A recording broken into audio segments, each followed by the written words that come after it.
The following show features episodic breakdowns of Jackass, either performed by professionals or under the supervision of professionals. For your safety, avoid listening to this podcast at all times. Hi, I'm Mikey Aaronworth. I'm Jason Wellwood. And I'm Chris Aaronworth. Welcome to Jackass.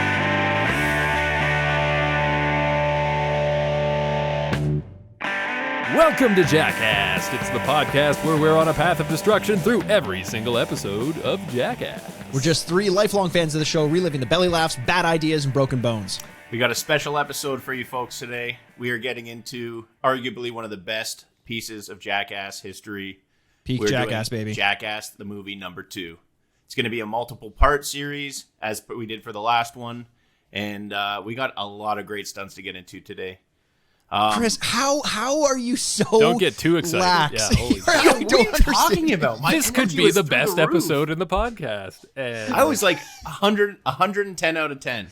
As soon as we press record, Chris, it's like in order to power the recording, you need to donate your energy to the mixing board, at least until we get warmed up. Like, we're sitting there talking, you're fine, and then all of a sudden you're like, today we've got, like, fucking Ben Stein over there. It's too frigid. It's too much by the rules. I don't play by the rules. I'm a wild boy. Oh, you know? okay. All right. He's a wild boy. Once Let's it do comes it. in, I start talking. It's just, you know what? For the new listeners, they probably hear my voice for 2 seconds. They're like, fuck this podcast. So hopefully you guys stick by and realize I'm not that much of a nerd.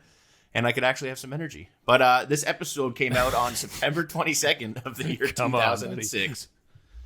And you know what? I got 2 fun facts of the day because we're doing Jackass number 2. Okay. Yeah. The first one. You guys all know Hezbollah, right? Not the little kid in the big body or the big That's kid in the 100% who I was thinking. That's who I was thinking. Hezbollah, the terrorist organization. Oh, I have no idea what Jesus you're talking fucking about. Christ, where are we going now? Well, on this day, they had a big demonstration in Beirut, and they claimed divine victory over Israel. And to that, I just want to say, don't count your chickens before they hatch, all right? Because clearly that didn't work out very fucking well for them. I don't want to isolate our Hezbollah demographic, as I'm sure they love fucking Jackass. But with that said, I just have to call it as it is. Yeah, I Jay, want nothing to do with this. Jay and I are just like, thank you. You start talking, and Chris and I, or Chris starts talking, and Jay and I are just kind of like, yep. Yeah, Great. no, So, fuck Chris, that, man. what's number 2? What's number 2? Oh, there was an annular solar eclipse, which means that the moon passes between the Earth and the sun, thereby partially obscuring the image of the sun from the viewer on Earth. Wow. Yeah, and if you look real close, it looks like a butthole.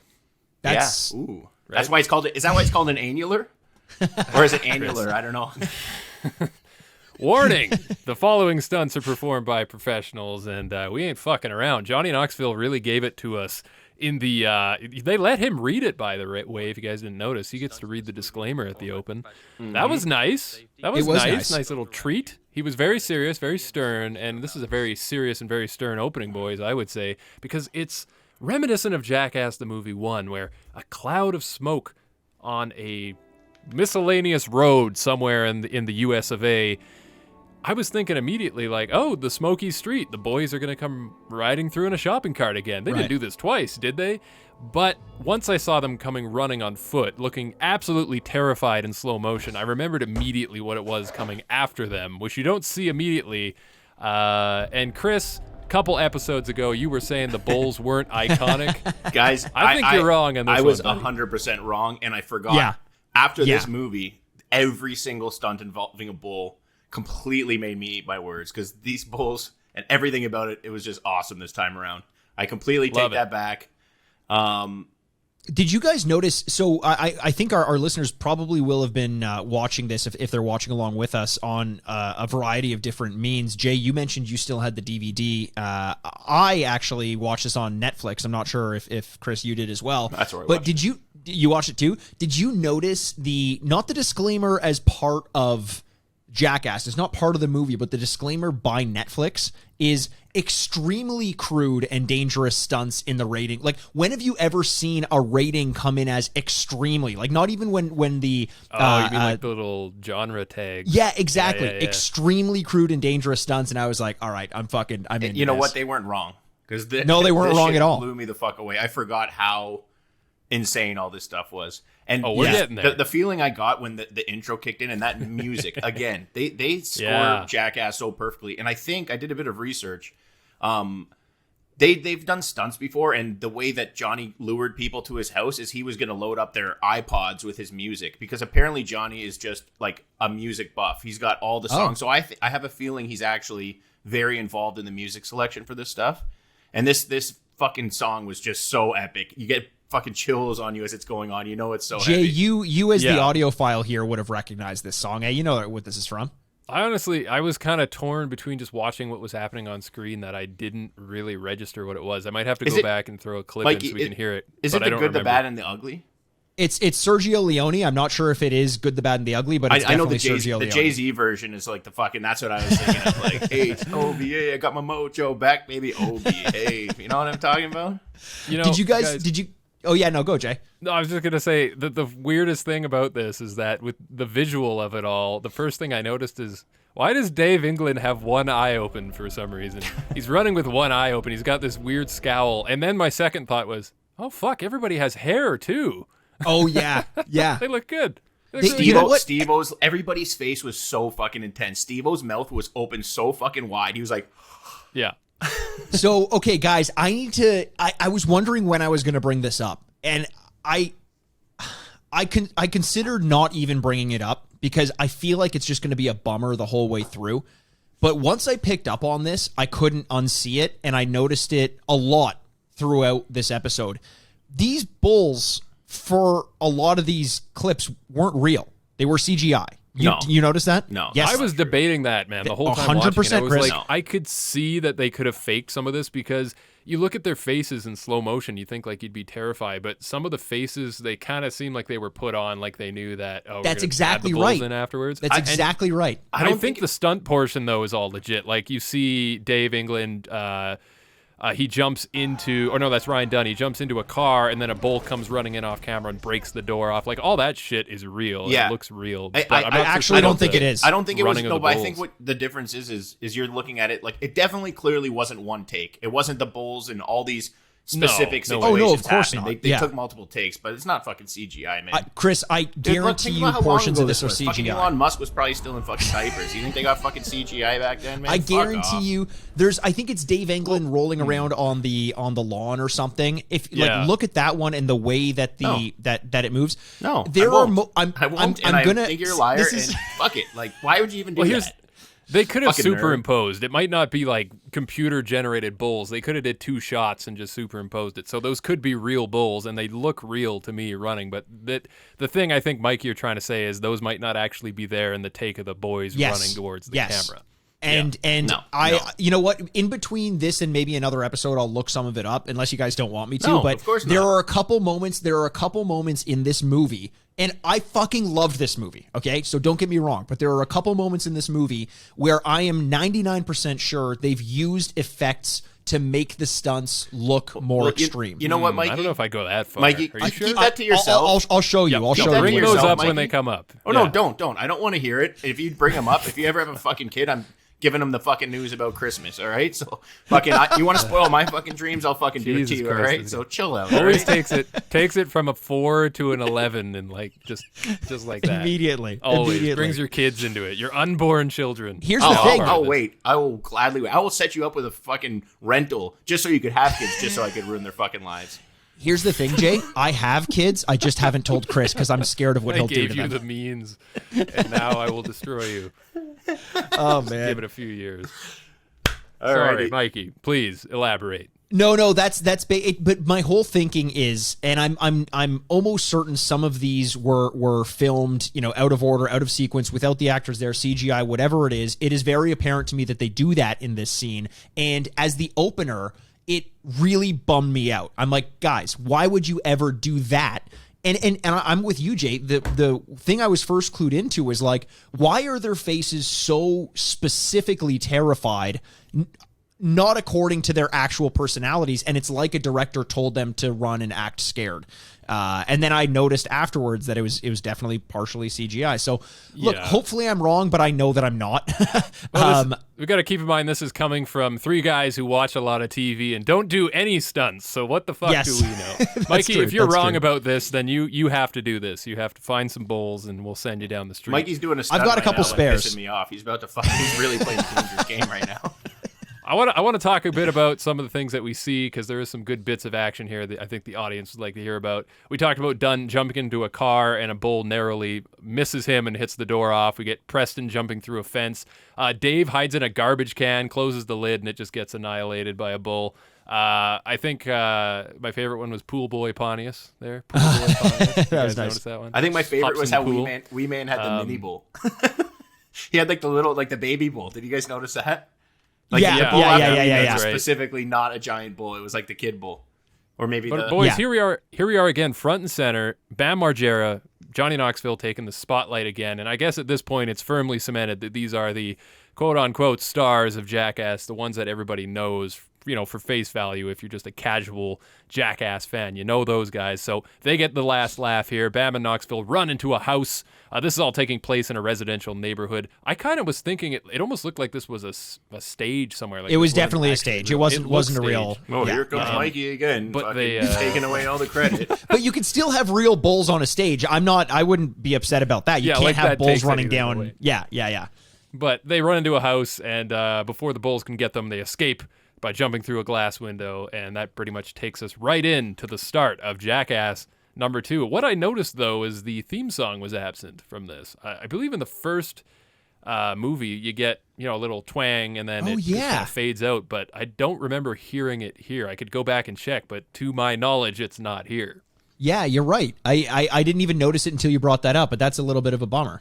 I guess, like, how do you transition from Sergio Leone to the Jackass theme? I'm sure Johnny has a way to do it, but that is kind of missing. He's got all the iPods. Yeah. It is 2006. When did this come out, Chris? You're 2006, September 22nd. Yeah, look at me. Fuck yeah. Hey, and guys, when this came out, and I remember being in the theater, and you get the next stunt we're going to talk about, stunt number 1 of the movie.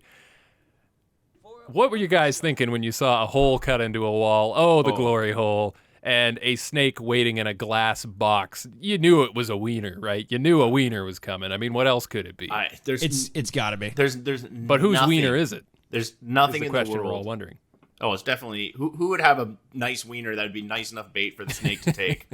We know exactly. That's who true. that It's would got to be. have some Gotta girth be on that it, fucking some sexy length. man Pontius. Yeah.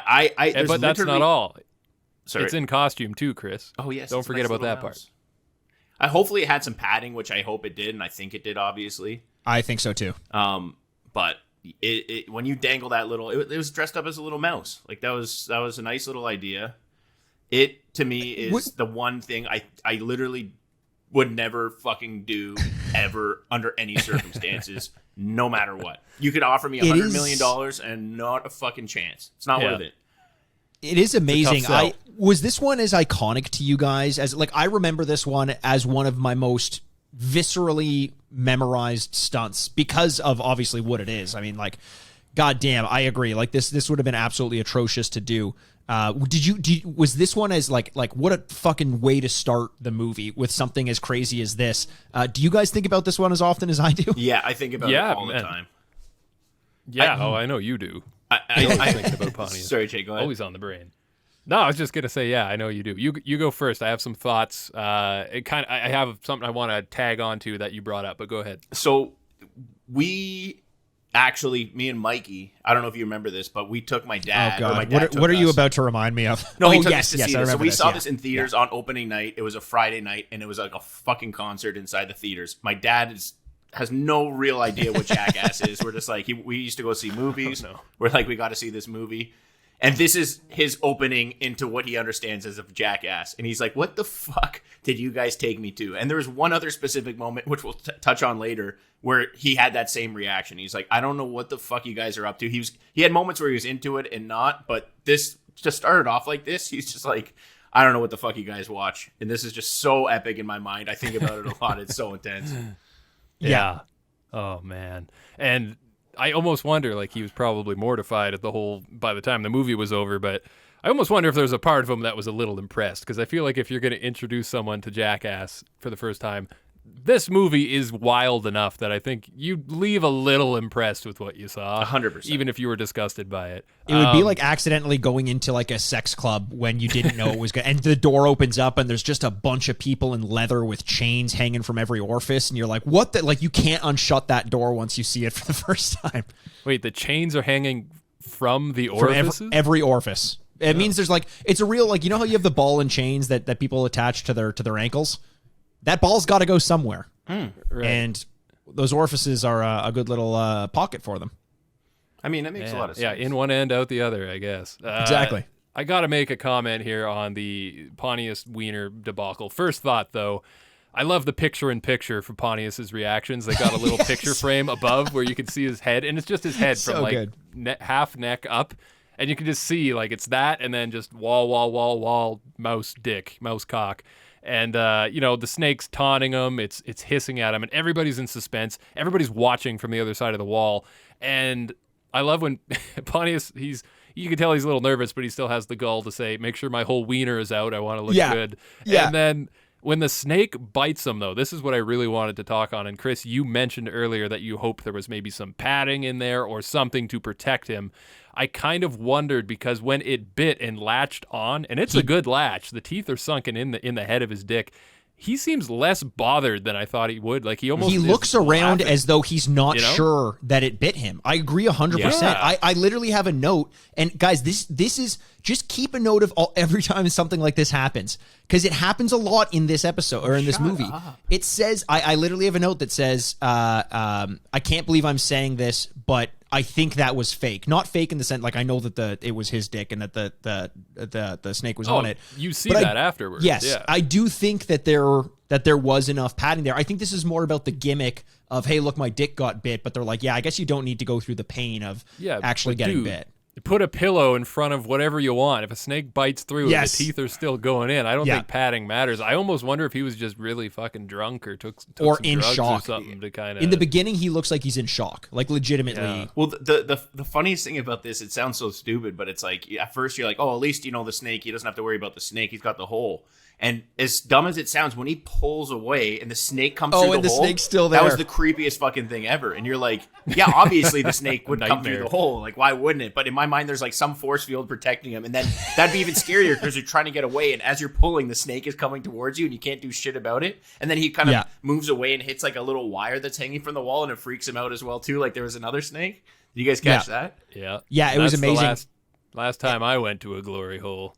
Of course, the last time. It's got to be. Do you guys want to give this one a review? You guys want to rate this one? We got a lot to review, and this is what I wanted to start with. Jay, why don't you start us off? Yeah, I would give this one a solid starting rating. Jackass, the movie, is doing well. Good track record of starting the show off with a bang and getting you laughing and getting you excited. So they did that here. Plus, bonus points for you can't beat the Pontius defense, boys. Just flop that wiener and the snake lets go. It knows. It knows when it's time. It knows. I'm going to give this one a solid, right out of the gate, 7.5 out of 10. I really liked it. I don't, side note though, 7.5, but I think it's I'm like, we've been talking about, did he really get hurt? Is he just that much of a badass that he didn't react to it? That part's got the noodle going. And for some reason, I feel like if he was screaming in pain, I would have gave it more, but I pose the question to you guys. Why does that make it better? Maybe that's not the right way to think of it. That is part of Jackass. I'll go into my review because I do want to kind of answer that, and I'm exactly there with you. As a kid, I would have rated this one like a 9 or a 9.5, but because I have it in my head that it wasn't quite like, look, when you're in Jack, anytime someone has like a helmet on or something like this, it means a little bit less because the whole thing is just putting yourself out there. And I know that's a very irresponsible thing to say, but it is kind of less impressive when you find out, or when it really does seem like there's a bit of padding there. I still loved it, but I'm there with you, Jay. 7.5, partially because I think he they kind of pulled back on it a little bit. And the other thing is I need to leave room for going up because so many of these stunts in this movie are so fucking good. I'm a 9 out of 10. Oh, nice. 1 for every inch of Pontius's cock. Yeah, fair enough. It just like the fear factor alone, like the balls part of my pun or whatever the hell it's called, that it takes to literally voluntarily stick your dick into a snake fucking pit with the intention of it biting it. it had the camaraderie. Everyone's around, just blown the fuck away, laughing. It was just it's a great way to start this off. It just sets such high expectations. It just like, as for someone that's as scared of snakes as I am, it's like to even think about doing that, like you get all my respect out of that, because that's just fucking nutty, and it was funny. I love it. Awesome. Well, if hole-based stunts are your thing, don't leave the movie theater yet. I know you might be up in arms saying, well, that peaked. There's no way we're going to get a better hole-based stunt than that. But this next one, which is titled The Valentine, is interesting because as a first-time viewer, when this first came up, I knew what it was because I've seen this before, and if you've seen it, you probably know what this is too. But I put myself immediately into that mindset of what would this be like if I was seeing it for the first time. There's a note on a wall in a hallway of a hotel that the boys are staying at, and it's shaped like a heart, and it's just got a note written on there from some anonymous fan, and it's basically written in a strange way where the text at the top of the note is very large, and then as it goes down, it gets smaller and smaller, kind of like those eye exams you do. Yeah. And the point here is that Bam's the first up. He's being told, hey, by the cameraman, read this. Yeah, we need you to look at this note the fans left for you. He's reading it. They're encouraging him, hey, come on, read it to the camera. Get nice and close. Read all the way to the bottom. His face is right up against the wall, and then what comes out of that wall? Bam! The hydraulic boxing glove hits him right in the face. And as a first-time viewer, I remember just losing my shit in the movie theater at this because nobody saw that coming. It was covered up so well. Yeah. Figuratively, literally. It was just like well done all around. And I love how excited Bam gets after he gets punched in the face because he knows now, oh, it's on. I get to get everybody else. And we just get to watch this man and his brand new toy.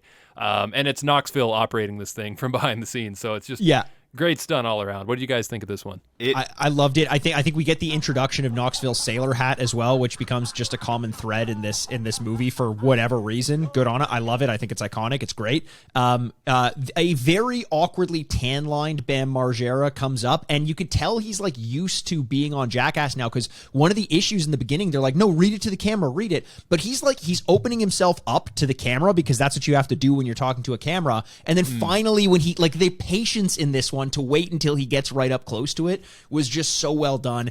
And then good on him. I think maybe, are you guys cool with talking about all of them now? Like all the punch things now? Yeah, absolutely. And well, they all happen one after the other, right? Oh, do they? I thought, wasn't there a break? Maybe not. All. Okay, cool. But I love it because Bam stays there as the one who kind of like eggs people on, and he's in hysterics the whole time. And he sells it and perfectly, he gets though. to laugh. He he does, but because he knows, like, he's not laughing at the letter, but the people think, like, Steve-O, when he comes in and he's, like, reading it and really getting into it and, like, it was the lover and it was the best day, and Bam's laughing his ass off, and Steve-O thinks he's laughing at him, so he gets closer and more into it and then just gets punched right in the face. It was so fucking great, man.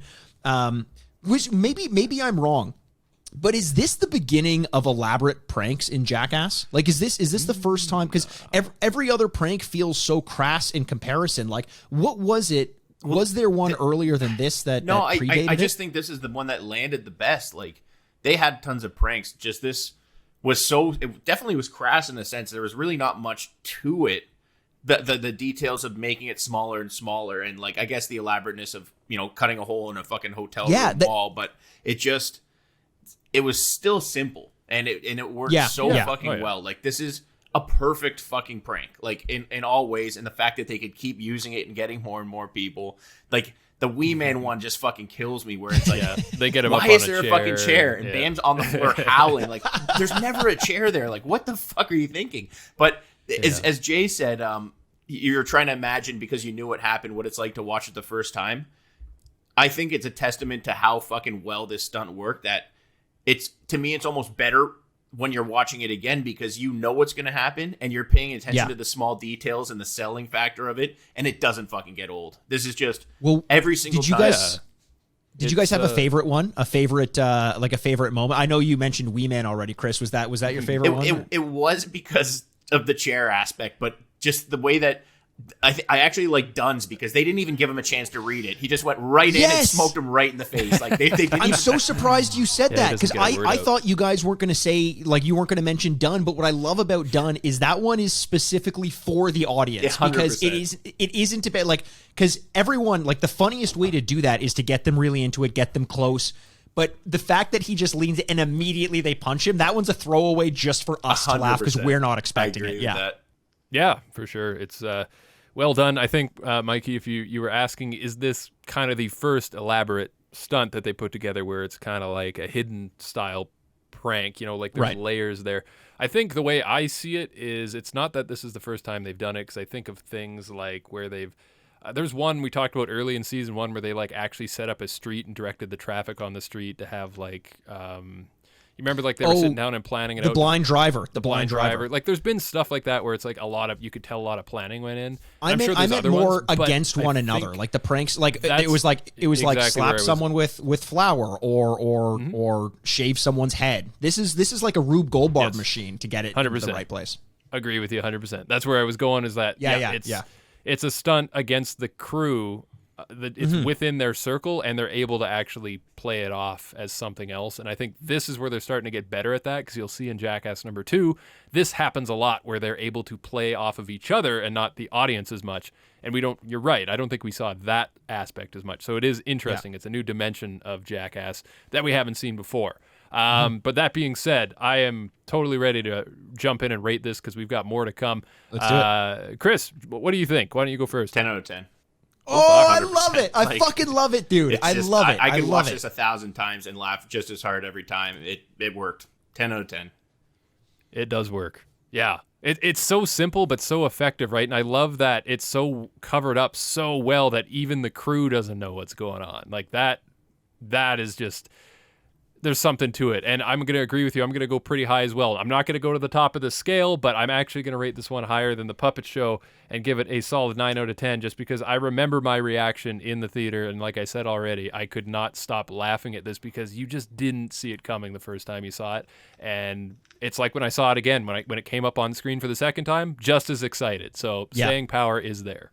I agree with you, Chris. I'm so happy you gave it a 10. Jay, I think a 9 is great as well. I'm going a 9.5, and I think the only thing that's missing is the fact that the punishment isn't that bad. Like, in some, and that's part of its charm as well, is like you get the punch in the face, but no one's really getting hurt unless you're Wee Man falling off a fucking chair. But I think 10, that you want to. Why you said you love mine so much? Just give it the fucking 10. No, I do. No, I'm glad someone did, but I'm going the 9.5. I know there are pranks there where there is a little bit more punishment involved, and I think that little element of like something I would never do to my friends or they would never do to me because it takes it to that other level. I think there's a charm in that too.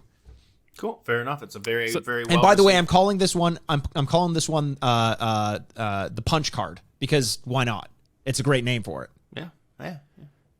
This next stunt is based off of me after going to a 3.5-hour Avenger movie at the cinema.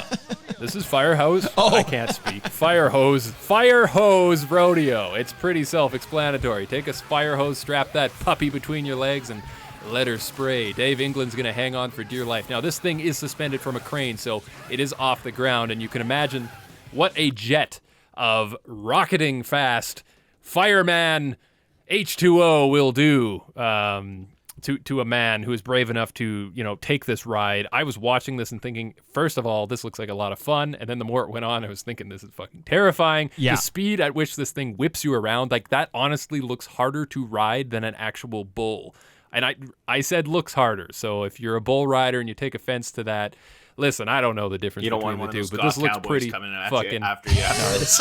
No, I already got Hashtag problems Jay is a goth cowboy. With the goth cowboy mafia from the last episode. I gotta be careful here. Play my cards right. You know what the best thing about this was for me? It's like, what's that? How often do they come up with these extravagant or these weird ideas? Just kind of like later on, how Bam shows his drawing of a stunt with one that we'll talk about later. They build like the rocket skates, or they do all these weird little things, and a lot of the bungee wedgie, for example.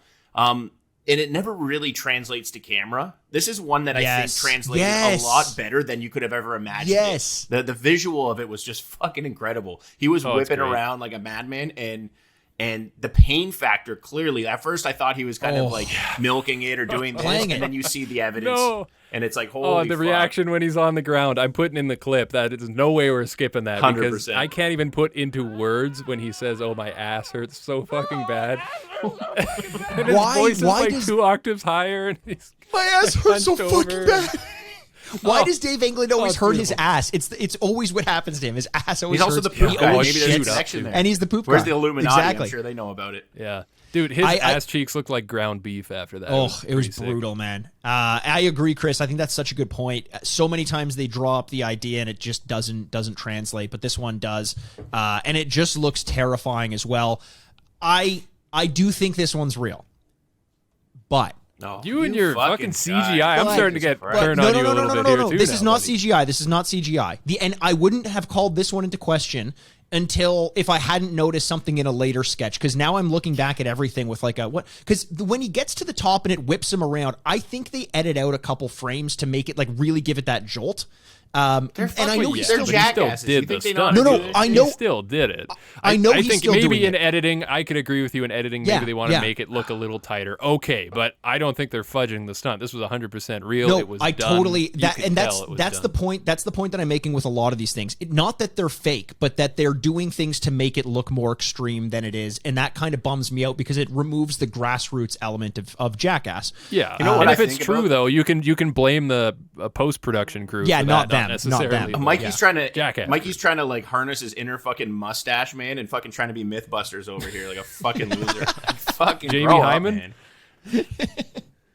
Grow up. I still loved it. Yeah, I good. still loved it, and I loved Okay, it good. so much that I'll go into my review about it and prove that to you guys. Are Are you gonna say myth busted afterwards? Yeah. Hey, if I find out, I will. I fucking love the simplicity of this one, the purity of it. They told you what was going to happen, and it happened better than you ever could have expected. I hate that we're going so high so often in this one in the beginning, but I'm giving this one an 8 out of 10. Like, I just had a fucking blast with it. No, you know what? I'm going 8.5 out of 10. Because Oh, it boy. just for what it was just so experiential. It was so simple. It was like bread and butter, and I loved it. I'm going 7.5 Yeah. out of 10. Not quite as high. It was a little short. Like I wanted to see a little bit more going on, but it did. I would have thought going into it before I seen it, I would have been like a 5 out of 10. You know what I mean? But Yeah. it definitely over Over-delivered. delivered. Under-promised, over-delivered. That's exactly what I was trying to say. How about you, Jay? Yeah, We can guys, fix that in post, Chris, just like a Jackass stunt. Yeah, make it a little tighter. Yeah. Jay, what about you? What about your review? This blew me away. Oh, No, it's good. 9 out of 10 because fuck, I was Nice. laughing so hard. It's so funny to watch because like you just think like this is gonna be another bungee wedgie. It's not gonna be as good as they want it to be, and then it totally pays off and is way better than you expected it to be. And I love that. Yeah. And just watching Dave like whip around and he's dropping f-bombs and the reaction afterwards just had me His on the reaction was floor. really Oh good. my god. It's a solid chunk of the movie. I fucking love this so much. Yeah. And with that, Mikey, can we say that one was plausible? Was it oh, plausible, Mikey? I know that it happened. Yeah, we'll say plausible from the MythBusters we drop line a- of vocabulary. Can we drop an anvil? you know, Plausible. into some Yeah. like corn flour and I don't know. What MythBusters. We you know what we've this seen show needs? This show needs more blueprints. That's what I think. We need Every more show blueprints needs more in this blueprints. show. I would Yeah. fill up a fucking high rate. See, I can't even say it. I just bloopered there. High rate reel? No, not blooper. Oh. Blueprint. Oh. Blueprint. Because MythBusters, everything is like written on a Yeah. blueprint. Oh, okay. Mikey, this video episode, I'd appreciate it if you put more Blueprints and everything? transitions in there, please. Just like Two fill steps it ahead of you. head Two to steps toe. ahead of you. But hey, guys, this is a classic, and we give this one shit all the time. It's Wee Man and Preston running through the streets in their underwear. Oh, This how one, fresh. oh. What? But hey, guys, at least they tried to turn the tables with a mob of little people running back the other direction. So they turn a corner, you think, oh, well, they did that again, and then, yeah, you get the mob coming the other way. And I guess that was kind of fresh, but still, you got- I don't know. I give this one shit. I'm tired of seeing it. You got to honestly. think about the fact that as much as we've seen this and it's kind of run stale, imagine what like this is taking place in India. Clearly, like they don't have time for pranks. They don't have time. Chris, go back and rewatch this Dude, one. look at They're the all signs actors. on. Look at, they're all no, actors. look at the signs They're all on the walls of the grocery. This was definitely in India. I know, but they're all No, actors. they're not. What do you? This one is there is no debate on this one. They're all actors. Watch their faces again. They all look. They go back to a conversation. They come back and they're just like, like extras in a movie, I promise you, of all the ones that you don't agree with me on, Chris, rewatch this one. I guarantee you they're actors. And that's why I'm looking at this like, why is this one in here in the first place? All right, well, Chris, let's move on. I know, then. buddy. Fuck, I'm not allowed to have an opinion apparently over here because fucking Bill Nye the Science Guy, fucking dork master. Dude, I wanna tip him upside down. You grab a leg, I grab a leg, give him a good old swirly too. I know how you feel. 100%. But listen, he might be onto something, and the reason I say that is because we also know that at this time Jeff Tremaine was starting to think more like a filmmaker. Bad Grandpa's not too far after this. A lot of that stuff, there is an element of staging, and I almost wonder, I'm not saying Mikey's right, but maybe they are starting to think, oh, well, if we just had actors, then we can do this in one take or whatever, because they know that the background elements aren't really as important as the key stars here. So there might be some truth to that. But if you want me to take a dump in the toilet first, before we do the swirly, let me know. Yes, absolutely. I will take that. Telling you guys, this one was fake. Yeah, but you know what? You know what isn't fake, boys? What's that? We're taking it back to the 1800s. 1800s BMX bicentennial biking. Knoxville and Ryan Dunn here. You know these old-timey big wheel bicycles? You got the tiny wheel in the back and this gigantic novelty cartoon motherfucking wheel in the front. I love that Dunn's comment while they're riding around the parking lot is, why would anyone ride this shit? Like, what's the reasoning? Why not make the wheels the same size? Basically, this is just like shopping carts, but with giant bikes. They're just running into stuff. They dropped the ball here so fucking badly. Literally, the next stunt was the perfect outfit that one of them should have been wearing for the strongman dildo. Like, having that mustache. They have to be wearing that same type of costume as those guys who were wearing on those back then. Like, and you see in Family Guy, like, whoop, whoop, when those guys jump on it. And literally the next sketch, Pontius is wearing that exact same fucking outfit. I'm like, how the fuck did you guys miss that? Somebody tell me about Johnny Knoxville here, please. It's brutal. Well, Johnny predicts his own predicament when he's riding on what is actually referred to, Jay, not as a bicycle. It's called a penny farther, and I'd appreciate it if you got that right. I thought it was a bicentennial. No, it's bicentennial is a reference to the year. Oh, it's called a penny farther.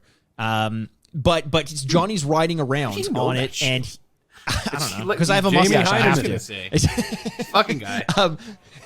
They say Johnny goes to the camera and he says, "This is gonna suck," and he says it very earnestly, like he knows something bad's about to happen. I think when you're just up that high and you realize you have no control, and Ryan Dunn's saying it the whole time as well. Johnny goes straight at a snowbank, a la Aaron McGahee in The Blind Skateboarder, and just tumbles off the top. Lands literally head first, and in a typical Johnny line, as he's writhing around on the ground, says, "Thankfully, my head broke my fall," or like saved the rest of my body from getting really hurt. Like the line, it was great. The line right after was the best. You didn't land it, so it doesn't count, or something along those lines. Like, I think that was Bam that said that. It's like, fuck you. I just slammed. He's like, fuck off. I love that line. Yeah, dude. Let's see you do it. That's an absolute concussion, though. Eh? 100%. Like, there's no. Dude, I was just thinking about impact of skull on concrete, and like just imagining that in my own head, how that must feel, and the fact that he can just come out of that and be like, "Well, my head broke my fall," and be like, "Yeah, dude," I would just be like, "No, I'd be fucked up the rest of the day, the rest of the week." Johnny's inhuman. Like he's not a human being. Do you guys want to give this one a review? I do. Let's do it. I do. I'm gonna jump in and just quickly say, sorry, guys, it's a bit of a downer. Not that it was bad. It's just that I think Knoxville broke his face and they decided, well, that's enough of that. So it didn't really go anywhere. I appreciate some of the stupid jokes about the bikes, but overall, nothing great for me, just a 4 out of 10. Yeah, Chris, what about you? I'm going 5 out of 10. It was good. The comments bumped it up a few notches, but they also got dock points for not having the proper attire. Yeah, that's fair. That's fair. Yeah, they could have really leaned into that. I'm there with you as well, Chris. I'm giving this one a 5 out of 10. Cool idea, but Jay's right. I think they just stopped after Johnny had the concussion and kept the stunt in because it was a big slam. Guys, I got a question. Big slam indeed. Just like this. Yeah. What? Is it wrong to be strong? Oh, that's the best segue we could have asked for. I think we all know the answer to that, though. Before they do this stunt, and I think, we should rally at carnivals if they ever do get to come back in full force. That they should replace the dunk tank with one of these. Just put a guy on top of one of those, anvil hammer things that you try to hit with all your force and send the large metal, weight all the way to the top. Bam Margera is volunteering to sit at the top of this. Now, I think the first draft of this was like, let's hit him in the nuts. But I think Bam's actually pretty smart here because he says to the camera before we get into it, he says, what if we, how we should do it is put a dildo on there and have it go into my butt. I think he knows that would hurt less. And it's also funnier at the same time. So I think it's a win-win for everybody. It was a fucking genius. Yeah. And that's what they do. So they rig it up. And Chris, tell me about, you mentioned it briefly, but Pontius, his outfit for this, he's standing in one of his characters. This is one of my favorites just from the image alone. But explain what we're seeing here. And keep in mind, he's got that big fucking hammer over his shoulder too. What's he wearing? If you have ever seen like old school carnival pictures or things along those lines, the folklore of the old carny days, he is the exact strong man. He's got that mustache, that nice little bodysuit type thing going on, and he just fucking nails this look. It is just so spot on, and this is one of the key things that made the stunt that much better, in my opinion. It's kind of like leopard print, almost like Fred Flintstone-esque or something. I was going to say Bam Bam, like Bam Bam from Stunts. Yeah. I liked this one. I think it was just another one of those, them understanding that the path that they take from an action to a reaction is the most important part of a stunt. It's not just about putting a dildo in Bam's ass. It's doing it in this, like I mentioned Rube Goldberg before, but it's like another one of those contraptions where it's like you have to hit multiple steps, and hitting those steps, getting more and more elaborate to do something more and more stupid is exactly what makes that funny. It's that weird juxtaposition of putting so much thought into something that is ultimately so stupid that I love. Mm-hmm. Mikey, just for the audience and for myself, actually more importantly, who's this like Rhubarb Goldbarb, the guy you keep talking about? Is that the guy that makes those little machines that like one thing ticks to the other machine? Yes. Oh, okay. Cool. Yeah. Just wanted to clarify that. That's fair. That's a good point. But yeah, it's basically that. It's like if you've ever played the game Mousetrap, you've played with a Rube Goldberg machine. Yeah. There you go. That's a great way to perfect way explain it. Yeah, I loved this one. I think Bam had a great idea. He's clearly a very creative person when it comes to setting up the stunts, and I think that's very apparent in this movie. And the reaction was great. It goes up his butt, like not up his butt. It looked like it clinged there for a second, eh? Like it it wanted to go in. Perfect. Yeah. It was like, and it like hung, and then it dropped down. I was like, that's so smart. Yeah. But the velocity with which that hits too, like you see the butt cheek kind of ripple. That's a solid metal golden dildo too. So. And it's just foreshadowing more dicks and butts for Bam, because he's full of them by the end of this movie. But until then, do you guys want to do a rating for this one? Absolutely, sure. All right, I'll go first. I haven't done yet. Listen, I loved it. I think it was very simple as well. I think it was very elaborate, incredibly iconic. Everyone remembers this one. I think the overall end result was a little bit lacking. Like it worked. It went to where it was supposed to go, but they just kind of cut it off before they dragged out like how like the reaction. I don't know. I feel like they could have done more with the ending. I did really like it though. I'm giving this one a 7 out of 10. Nice. Yeah, for me, like sometimes you don't need a big long thing. They cut things down, like they cut out all the fat. It was just pure meat in this one, meat in his butt. Everything about this was funny. It was quick. It was efficient. I loved it all from the beginning. It's a 9 out of 10 for me. Nice. Wow, yeah, that's higher than I'm going to go, I think, on this one. But I did get a really good laugh out of it. And I think part of that was just, again, this is one of those when the crew laughs, you can't help but laugh as totally. well. You feel it. So it's not my highest, but I'm giving it a solid 6.5 out of 10. I enjoyed this. It was fun to watch. And I should have said a guys, 9 for this next... 10. Fuck. When you said the 6.5, it was a little bit more, like it was a little closer to home, so it kind of triggered my mind to think about it that way. Yeah, I already made that joke though on the puppet one. Mikey, all I do is do an a joke to make score. it better. So. Okay, fair.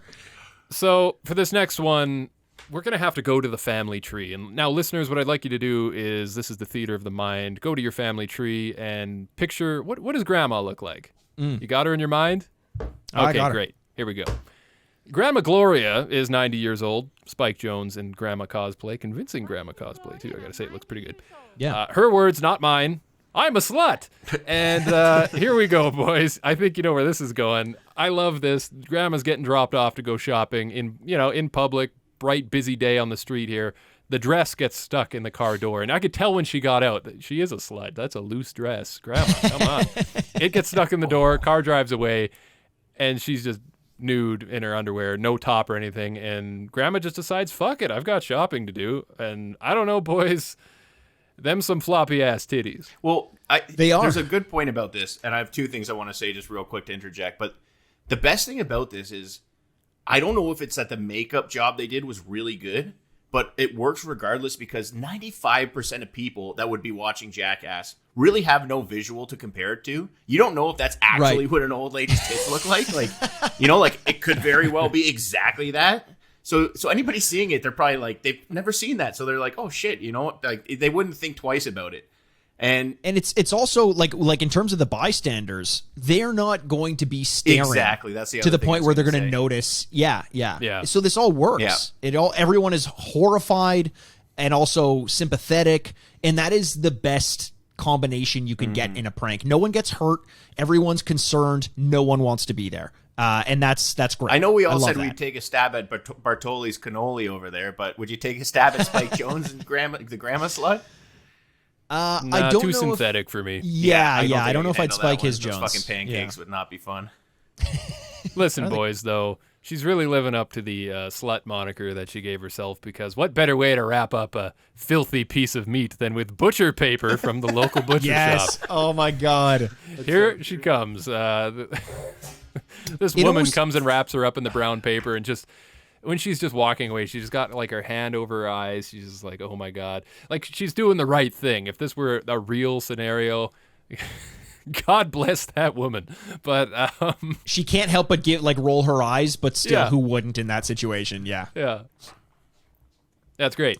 But that's pretty much that stunt in a nutshell. We will see more from Grandma as the movie unfolds. So let's just take a break. And listeners, keep your grandma in your mind for next time. We will return. To be continued. But hey, boys, from I don't know, Chris, you'd mentioned the proportions of the titties. Let's just shrink those back down to size and picture a small miniature circle in your brain, if you will, right now. This is Danger Aaron and the mini loop. It's kind of like the loop we did in season 2 of the TV show with the Tony Hawk, Matt Hoffman, and gang, riding through on skateboards. But this is a mini motorbike, like those little mini bikes. You all know them. They were really popular back in that time. I remember everybody was talking about it back then. Yeah, the pocket bikes, yeah. Pocket bikes. Yeah, that's what they were called. But it's pretty much what you expect. They're going to try to make this loop.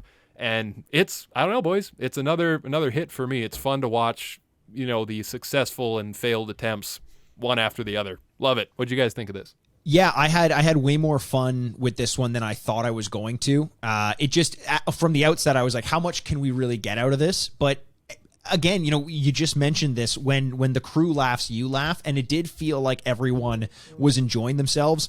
And Danger Aaron was like a trooper. He was really going for it. Who was the guy who was with him? I didn't catch his name. Yeah, It was same like thing. Steel, or I have like no it was idea. like a lead, like it had like a weird name like that. I've never heard. Yeah, of it maybe before. like a professional pocket biker, because he was pretty good. When he goes through, the first time he almost makes it and he catches his shoulder on the bottom of the loop coming off and just bails, that looked fucking miserable. Like he separated a shoulder or something, because you probably have so much speed and momentum coming down that loop, and to just hit that, you're getting cut from the edge of it. You're probably just smacking your shoulder out You of don't place. have time to know that looks like sad. your direction, so you don't have any time to brace for it either. Like that's what they say. Yeah, It fucks true, up your true. equilibrium. Like they always talk about it, and when you're going upside down like that, you think you're upside down. You never truly know when you are or where you are, and that's why when people slam outside the other side of it, it's always worse than it would be normally. I bet. Yeah, Yeah, I a small loved- loop too. It's over before you know it. Yeah, you have no time happens to so prepare, fast. really. Yeah. Not that I think I'd be able to do anything more with that time to prepare, But what I do know is by the end of this one, when the guy finally does make it, the shot of him making it is like a fucking art house film. It's all from like it's showing it all in profile, the loop. He goes through the loop. I think Danger Aaron is like standing watching him, but not to the point where he's blocking any of it. He's just over to the left, right where the left side of the loop is. You see him take it. He goes to the end of the loop and then slides by Aaron on his ass. But like clearly he made it. That's good enough. And everyone just goes up and cheers. It was just brilliant. Mikey, I know you really enjoyed that. And I don't want to bust your bubble, but I call CGI on this fucking one. Moving on. Maybe. We're not having this discussion again. God damn it, you two. Settle down. Settle down now. Can we just give it a rating? Can we do that in peace? Let's do this. All right. I'll go first. I'm gonna give this one an 8 out of 10 because the 8 looks like two little loops next to each other. And that's all I got to say about that. I was going to give it a 0 out of 10 for the 0, but I can't do that. I got to be somewhat honest. It's a 5. Yeah. If I saw this in an episode, Oh, really? I would like it a lot more, I think. This episode is just giving me everything that I want that has such a Jackass feel to it. And this was, I don't really need the skateboarding or the motorbiking stunts as much because I'm getting so much more that I crave Jackass-wise otherwise. So, I'm just going with a 5. Okay, 5's fine. I hear you. There was something about it that just like was fun for me on it. But JJ's playing games with me in the spreadsheet as well. I tried to give him a 9.9 to bump the score up, and he just typed Gretzky in the end of it, and now we're just writing names at one another. He says no. I said Brady to Wayne. And he said no. Fuck Gretzky. God damn it. The only man. Wait, I fucked it up. The only man I'd again. have sex with. There we go. The only man I'd have sex with. It's true. Who, Brady? No, Wayne. Yeah, Gretzky. Wayne Brady. No, Wayne Brady. Tom Brady. Wayne. Did you ever see The Spice? The Spice. When the South Park episode where people are given, they found out that they do the like the shit transplants to like help people's biomes in their body, and like the whole world's going after like Tom Brady's spice, so like they can become a better person. Oh my god, it's fucking hilarious. Hey guys, I love a good shit transplant as much as the next guy, but can I give my rating now? Let's do it. Let's hear it. All right. In a high voice. Sorry.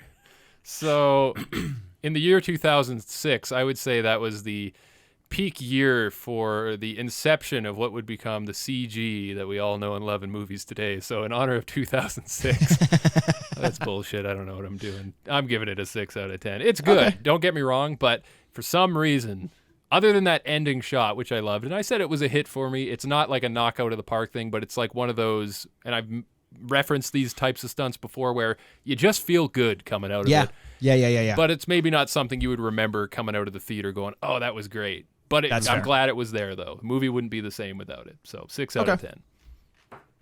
Yeah.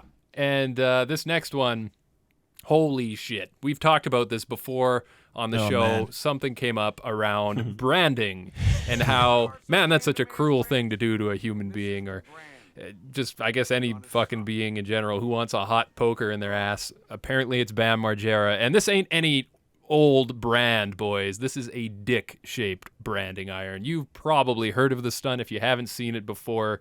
It was notorious. Everybody was talking about this after the movie. If you hadn't seen it, someone was spoiling this for you. This was one of those standout moments, and I remember the theater losing their shit over this.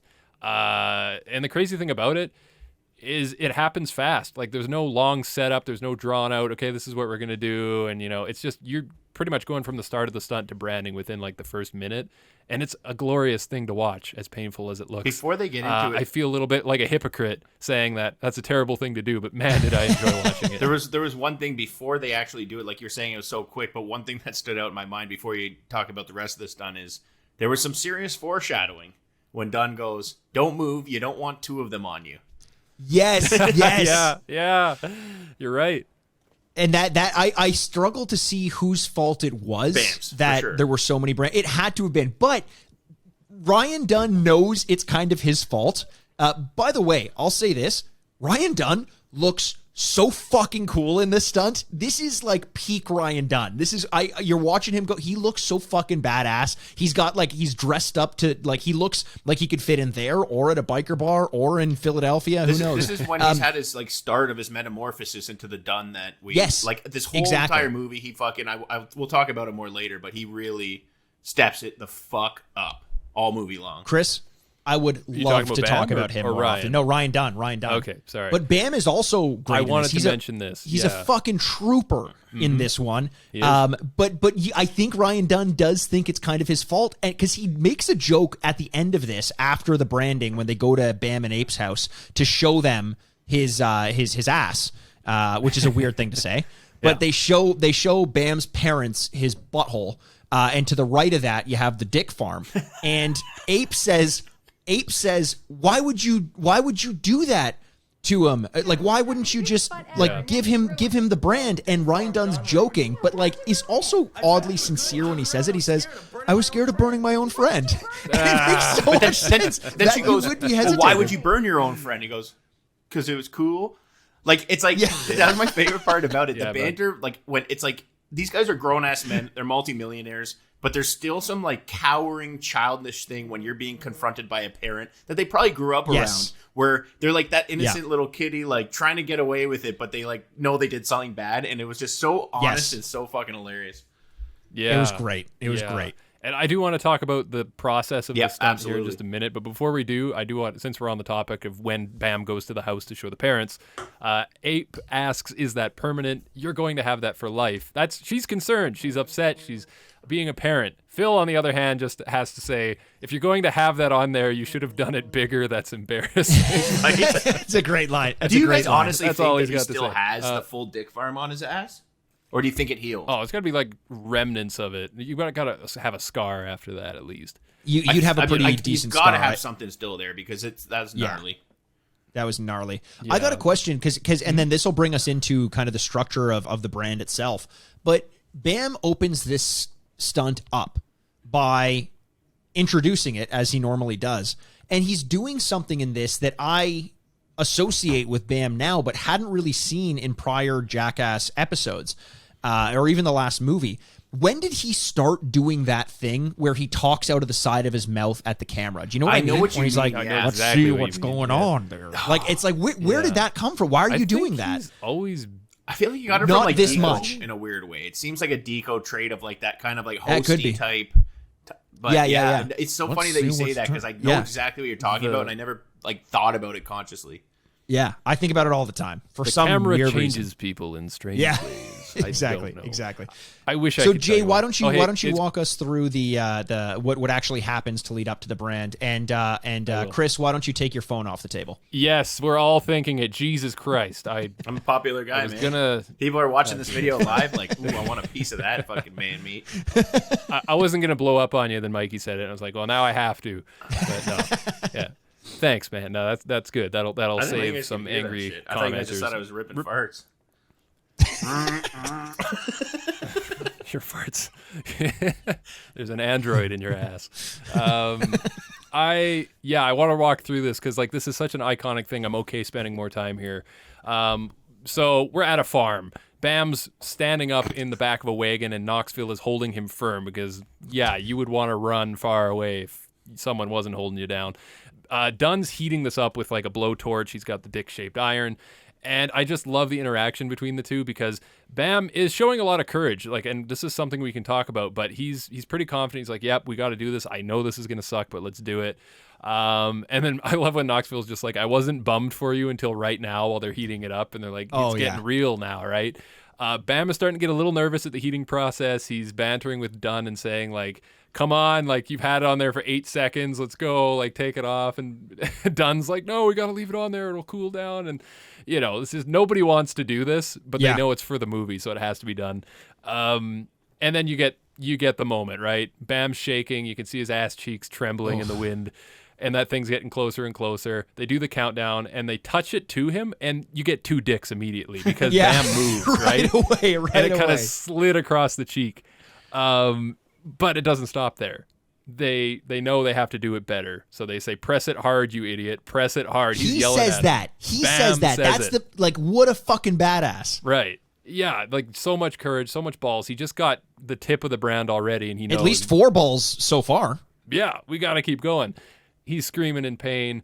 They're debating whether it's good enough or not, which I love. Yeah. Do we keep going? It's good. No, it's not. Do it again. Oh man, it's such a beautiful sequence because you're cringing the whole time, but you're laughing at the same time, and there's just so many emotions watching this. It's something special. I loved every second of it. It looked so fucking painful. Like in terms of rating the things that I would never want to do, just from a pain perspective, this one's up there. The searing, hot, sharp pain. Yeah. Oh, fucking Have you hell. ever been burned by anything before, like on your skin like that? I've been burned, not like that though. Goddamn, not like that. I have a scar on my back from when I was burned by a treadmill. Believe it or not, Chris knows that story. I think we've actually told this on the podcast. That's like a before. friction burn, dude. That's Yeah. I don't know. I like in terms of what else to say, I don't know what else to say about this one. I'd love to get into the reviews if you guys are ready. Sounds good. Yeah, for sure. And don't forget though, right after the brand, straight into that tub, that wooden tub of cool water. Bam, that's a good visual. Him sitting there with his legs splayed out and just head back. And like, the thing that most people don't my realize, God. tying into that, Jay, is if you get like a burn, the worst thing you can do is put it right into cold water. You want to go into lukewarm water. Yeah. It's like the same effect that like if you put an ice cube into cold water, it cracks. So it causes that change between the extreme heat and the extreme cold. So I think they thought that's a good idea, but it actually is a huge disservice, and it actually would lead to more scarring and more aggressive infection, possibly. Exactly. Yeah. Plus, it's probably horses were drinking out of that fucking trough. Yeah. It definitely wasn't distilled Cool. water. thanks, Oh, Adam fucking hell. Savage. Mikey, you want to give it a rating? Is Chris the Adam Savage to my Sure, to my, fuck it, why not? Yeah, I like that. I'll rate this one. I just loved it. There's so much good about it. I love how they wrapped it up by taking Bam to his parents' place to get their reaction as well. Very, very fun, very iconic. I'm giving this one I'll go a 9 out of 10. And then I'm going to give it a 9 out of 10 and then another 9 out of 10. So 9 out of 10 then. Yeah, but 3 times over because he got 3 of them. Right. It's a 9 farm. Yeah. I'm just gonna. Chris, give this what one about a you on nine- this one? A 9 also. Oh, you're going that? Okay, fair. Jay with a 9. I didn't know what to say. Do it, Chris. Give it a No, 9. 100%. Give it a 9. We'll give it 3 That's what I was 9s. 100% Fuck doing. yeah. But they're like the things that specifically when he's like, "What is that?" He's like, Dunn gave me a hologram dick. That was fucking hilarious to begin with, and I can't tell you, you would not believe how often the phrase "dick farm" pops into my head, even to this day. Yeah. Like it's so iconic to me. Who thinks dick farm? Like you could have said a bunch of dicks or like fucking. It's just dick farm. I get like it just killed me. That's like the best so fucking good. phrase I've So ever good. heard. Well, guys. So 3 9s. We got a 9 farm, baby. As Bam says, I'd rather rip my dick off and throw it in the river than do that again. This is the lake jump with Johnny Knoxville. Time to get wet. Pontius promises us the entire lake because Johnny Knoxville's he's so amazing. He's going to jump the entire lake. They've got a rocket propelled BMX bike set up. This is one of those things you're wondering before it hits the ramp, what's going to happen. You really don't know. There's no solid data for these types of stunts. It either goes one way or the other.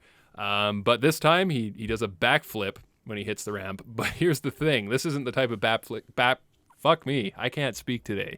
The type of backflip you're thinking of. This is more like when you're at a baseball game and the batter hits a foul ball. That bike goes the other direction, Knoxville into the lake. It's pretty gnarly. What'd you guys think of this? I think the whole time because it's Johnny's not the only guy who goes through there's more. on the rocket bike, and we'll get into some of those as well. I think one of the problems is they were setting off the rockets a little bit too late, so you didn't have speed going into the ramp. You had momentum going up the ramp, so it was more about like torque. Yeah. So people were just spinning out of the fucking place. That poor fucking with the paraplegic exception guy of broke his neck again. Mark Zupan, Yeah, man, he that goes in was a wheelchair. That was Yeah. badass. He was from Murder Ball. yeah. If you guys have seen Murder Ball, yeah. But we should. The guy who handles this the best, Matt, I did guess you not it's know Matt obvious. Hoffman was going to crush it for some reason going in? Of course, he just crushed knew it. knew how He to just handle it. nailed it. Like a pro. Yeah, absolutely. Like a pro skater, like a Matt Hoffman pro BMXer, like the video game. It's a great game. Good sound. That was more of a Dave Merrick I thing. think. Oh, fuck you, Dave No one was a Mirra. Dave End Mirra of guy. podcast.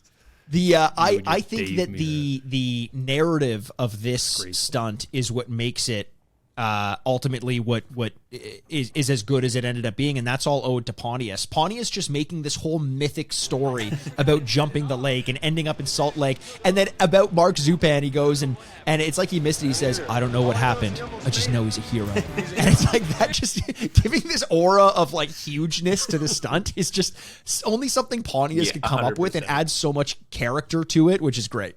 I agree. I can't believe you think Dave Mirra Pro BMX is a better video game than Dude, Matt it started Hoffman. off with the fucking. Are you kidding It started me? off with the Sublime soundtrack. It had What I Got, and I was like, that was heavy, man. Yeah, hey, it's a fine song, but take that back. You know you're wrong.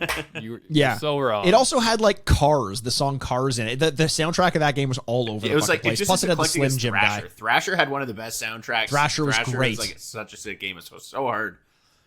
Skate or destroy. I'll do both. Thank you very much. You know what I'd like to do with fucking Dave Mirra's Pro BMX? I'd like to take it and throw it right into the goddamn lake, and that's what I'm gonna do. This stunt is fun to watch, but it's not like a standout top 10 tier stunt. Fun, glad it's here. 5 out of 10. Boys. Yeah, I'm just slightly higher than you, and I'm only giving it this little bump because Pontius, his thread of like telling a Homeric tale of heroism is great. So I'm giving it a 6, but not much. Mikey, more we never going than agree that. on much, basically because you try and shatter people's dreams, and you're a bit of a nerd. But I 100% agree with everything you just said there, and I'm giving it a 6 as well. Awesome, love it. Beautiful. We're going to the Gulf of Mexico, boys. This is another memorable Jackass stunt, one that I think you guys are both going to have a lot to say about, so I'm excited. Steve-O is back. I believe this is Steve-O's first kind of big appearance in the movie. Anyway, to take main stage, this is the fish hook. Now, when I say the fish hook, a lot of you, the listeners at home, you probably can already picture the events of this one. Oh, man. This is going through his cheek, and this is a thick hook. This is a thick, like, fucking... I don't know anything about fishing, but it looks like something you'd catch a nice big fucking sea bass or like a... I clearly know nothing about fishing, but it's big and thick, and here's the thing. He struggles to put this through his cheek. He has to get Pontius to come in, his best friend to hold him and push it the rest of the way through. I was not ready for this. Ooh, it's hard to watch. That's a big stunt in itself. Like, that could have just stopped there. Seriously. I remember like when this one came up, I literally wrote down the fish hook bracket, sorry guys, I'm not watching it. And then my next note is I fucking watched it. I did not want to do it. When Pontius struggles as the second person to push it through, I just felt hot. Everything felt hot, and I felt tingles, and I just wanted to go somewhere else and I wanted to start a new podcast far away from here, never think about this stunt again. But Chris, you're right. He gets the hook in him, and then he gets cast out to go swim with sharks. Yeah, as though that's not anything else. No one is fucking wilder than the Wild Boys, all right? That's no true. one is wilder It's than true, the Wild man. Boys. And yeah, you got Manny there to fucking help shit out, but even Manny, you could tell, is like, this is not a fucking good idea. Hey, here's a question. Does Manny show up to set wearing nothing but camouflage pants and a shark tooth necklace, or do they tell him to come like that? Rain or shine. He's from Florida, bro. Rain or shine. Do you think he He's showed up Florida's to the finest. premiere of Jackass like that? 100%. Yeah. No, he probably had like a fucking fucking amazing. cattle fucking one of those cattle ties on, and actually maybe not that. Yeah, He had yeah. something going on. The bolo ties, yeah. Man, this I fishing segment, though, what did you guys think of seeing hammerhead sharks down there with them? Well, hammerhead sharks. Hammerheads are the least scary. Because like you could They're the literally least scary hold to onto me. their hammer and they can't bite you. The interesting part was when Fair enough. fucking that's what I usually say on a Friday night. I can hold on to this hammer and he can't bite me. But the interesting part is when the mako shark comes around. Mako sharks are like the closest relative to great white sharks, and they're one of the most aggressive to human. They're one of the most like human dangerous sharks. They're very like you don't want to be swimming with a mako. That's one of the few ones that are like definitely prone to attacking humans. Can I tell a quick story about Makos? It's completely unrelated, but I feel like I hate Mass Effect 1 too, I know. I like that joke, Jay. That That's was not for true. me, and I I really appreciate like it. that This is a burden in my soul that I've been dealing with for my whole life, and this is the first time I've ever told this story in public, and this is absolutely a true story. As a kid, I went to the zoo, and there was someone in the center of the zoo. There was like a crowd. I can't remember what it was for, and he was doing trivia. And he said he would give a prize to anyone who answers the question correct. And I raised my hand, and he chose me. Next thing I know, he's asking me a question. And I loved sharks as a kid. And he said, so this was perfect for me. He said, what are the 2 most dangerous sharks in the world? And I said, I was a kid, so I didn't say it that loud, but I said, great white and mako. And everyone went quiet. And the guy didn't hear me. And he looked at me and he went to his ear. He said, what was that second one? And the crowd around me was like very disappointed. And one of them whispers, bull shark. And I said, when the guy prompted me, I said, bull shark. And he said, that's absolutely right. And he gave me a little porcupine quill. I said it. I took credit. I let my whole family think it was my idea. Quill. I actually did. Yes. And it was a symbol of cheating. And I've thought about that, honestly, every week for the rest of my life, about how I blatantly cheated and got away with it and took Wouldn't the that give prize. you more motivation to cheat, knowing how fucking easy it was? Like, it's a no-brainer. I fucking got it was the really prize. easy. Fucking no one knows this shit, and I fucking am a hero. Win-win for everybody. You're like Except for the porcupine. You're like I was Bart one when quill he stole less. from the church collection plate. Yes, yeah, Bart stealing. Honestly, I was so in my own head. I was so young that I feel like that was a very formative moment for me. I was as upset at myself as Steve-O was upset at the whole scenario when he got out of the water. He was fucking miserable. Yeah, he looked upset, which for good reason. Yeah, it looked terrible. He was legitimately scared too, and I don't blame him. I mean, like, never mind the fact he's got a hook in his cheek, and then he's down there with this man-eating shark. It's like, yeah, this was. If he didn't kick it in the face, it was going after his leg. Yeah. He kicked it, and just, thank God he got back on the boat, and we still got lots of Steve-O to enjoy. But man, that was a close call. I don't know about that one. It was that was intense. But I love the whole thing. Again, adding those layers, because swimming with sharks is a stunt in and of itself. Putting a fish hook through is a stunt in and of itself. They could have spread it out, done one stunt in each of an episode of the TV show. They compounded them together, knowing that Steve-O will do a bunch of crazy shit anyway. I loved it. I love this one. So I'm going to rate this one, if you guys are okay with that. I'm going to go straight into my rating. This one, very memorable for me. I'm giving it an 8 out of 10. I feel like there wasn't as much going on when he was in the water, but I still loved the whole process. 8 out of 10 for me. I'm going to 9 out of 10. It's all around danger factor. Pontius was hitting some good jokes saying, I can't believe I'm fishing with Steve-O, or things along those lines. The crazy factor of sticking the fish hook through your mouth. The unpredictability of the wild. And it's just the Wild Boys in general. The unpredictability of the wild. True. That's like that's the name of your book of poetry. I love fucking animals, and I love the Wild Boys. It's like you can't go wrong in any of those situations. I'm surprised I'm only giving it a 9, but there was a few other things that really popped at me this movie. Yep, the Jay, what fish about hook you? for me gets an 8 out of 10. A lot of courage to do that. I don't know what more to What more to say about that?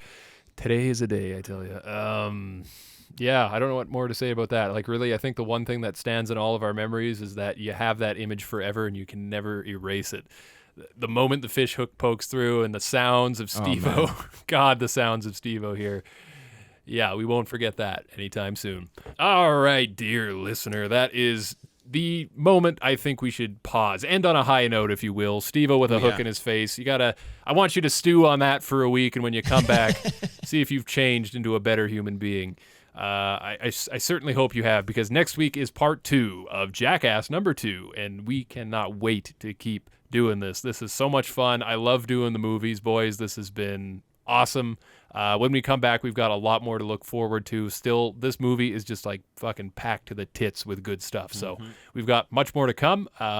Before we take off for the episode, did we have a question of the week? We did have a question of the week. It was actually more of a general question to everyone. It was who won the draft? And if you haven't listened to the draft episode, I highly recommend doing it. We had some fun. We got a little creative. We took the whole second season and tried to draft our ideal episode using only 5 of the stunts that occurred in season 2. It turns out we went to the polling. I don't want to be the one to say this, but Chris seemed to be the one to have the most attention over there. Wait, what? Chris won? Chris somehow won. This Yes. wasn't some like fucking CGI trick or something. It could have been. Actually, it could have been a it's just CGI. I hired a grip. bunch of Russian And you know what it bots. came down to? Fix the election. What it came down to, it was the choice of Chris Pontius. That was Yeah. really what won a lot of people over. Well, I got to give you that, Chris. Congratulations. You are the winner. Well done. And I have a new question of the week, and this one's going to go out to everyone. If you had to get something branded on your ass, what would it be? Ooh. Oh, man. There's a good one. Chris, what would you Dick get Farm on your for ass? sure. Really? You 100% just go Sticking- big or go home. Then I could say Dick Farm even more than I already think about it. So yeah. I think I would get like 2 arrows on the right cheek pointing right and on the left cheek pointing left. Then you can figure out the rest. I can understand that. Yeah. I'd just go with the Overwatch symbol because that game already owns my ass, so it might as well just be its property. That's it. Fair enough. There you go. We are a strange bunch, aren't we? Let's go home. This has been part 1 of Jackass number 2. We've got much more to talk about. Can't wait for next week. Join us again on Thursday, same time. Whenever you fucking feel like listening to it. I mean, I don't decide for you. You know what I'm really good at, guys? I'm really good at dragging out extra. At least you finally fucking said it, bud. Yeah, it only took 25 episodes or so. Goodbye. I'm Jason Wellwood. Bye. I'm Chris Aaronworth. Bye, I'm Mikey Aaronworth, and this has been Jackast.